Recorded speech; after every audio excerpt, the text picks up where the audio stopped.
Well, now I have a very special Christmas message all the way to Brooklyn, New York. This is for Maddox and Axel Mitchell. Oh, Maddox is going to be 5 on January the 1st, so happy birthday then. And Axel is only 18 months old. Now, Maddox wants the Lego Forest Police Station. Oh, it's wonderful. He loves Legos, just like I used to. And Alex really likes owls and fish. Now, owls may be a little complicated, but I'll see what I can do on the fish, okay? You went to see me at Macy's the other day. Oh, it was wonderful. I see so many children you know, but I do remember you. Maddox, you're going to be doing a Christmas show and singing Jingle Bells. That's one of my favourite Christmas songs, I've got to tell you. And I've got a big surprise for you. Grandma and Grandpa are going to be coming to your house. They're going to be coming to New York at Christmas. How wonderful is that?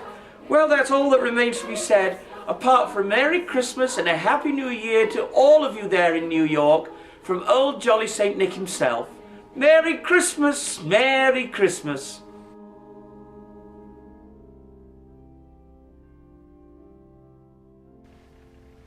I now want to read you one of my favourite stories. It's called Was the Night Before Christmas, so get yourself comfortable. There you are, get yourself comfortable. Then I'll begin. 'Twas the night before Christmas, when all through the house not a creature was stirring, not even a mouse. The stockings were hung by the chimney with care in hopes that St. Nicholas soon would be there. The children were nestled all snug in their beds, while visions of sugar plums danced in their heads. And Mama in her kerchief, and I in my cap, had just settled down for a long winter's nap, when, out on the lawn, there arose such a clatter. I sprang from my bed to see what was the matter. Away to the window I flew like a flash, tore open the shutters and threw up the sash.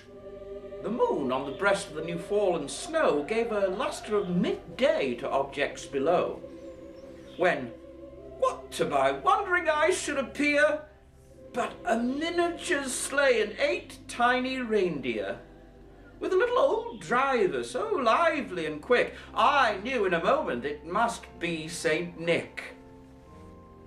More rapid than eagles his coursers they came, and he whistled and he shouted and called them by name. Now Dasher, now Dancer, now Prancer and Vixen, on Comet, on Cupid, on Donder and Blitzen, to the top of the porch, to the top of the wall. Now dash away all. As dry leaves that before the wild hurricane fly when they meet an obstacle mount to the sky, so up to the housetop the coursers they flew with a sleigh full of toys, and St. Nicholas too. And then, in a twinkling I heard on the roof the prancing and pawing of each little hoof. As I drew in my head and was turning around, down the chimney St. Nicholas came with a bound. He was dressed all in fur from his head to his foot, and his clothes were all tarnished with ashes and soot. A bundle of toys he had flung on his back, and he looked like a peddler just opening his pack. His eyes, how they twinkled, his dimples, how merry. His cheeks were like roses, his nose like a cherry. His droll little mouth was drawn up like a bow, and the beard on his chin was as white as the snow. The stump of a pipe he held tight in his teeth, and the smoke it encircled his head like a wreath. He had a broad face and a little round belly that shook when he laughed, like a bowl full of jelly. He was chubby and plump, a right jolly old elf, and I laughed when I saw him in spite of myself. A wink of his eye and a twist of his head soon gave me to know I had nothing to dread.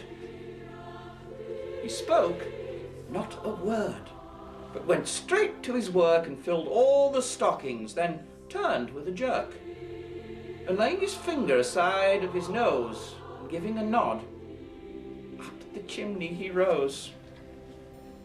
He sprang to his sleigh, to his team gave a whistle, and away they all flew like the down of a thistle.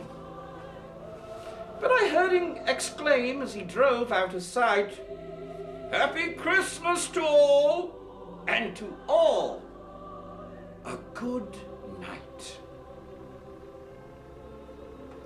Now you get yourself off to bed now. Merry Christmas! Merry Christmas.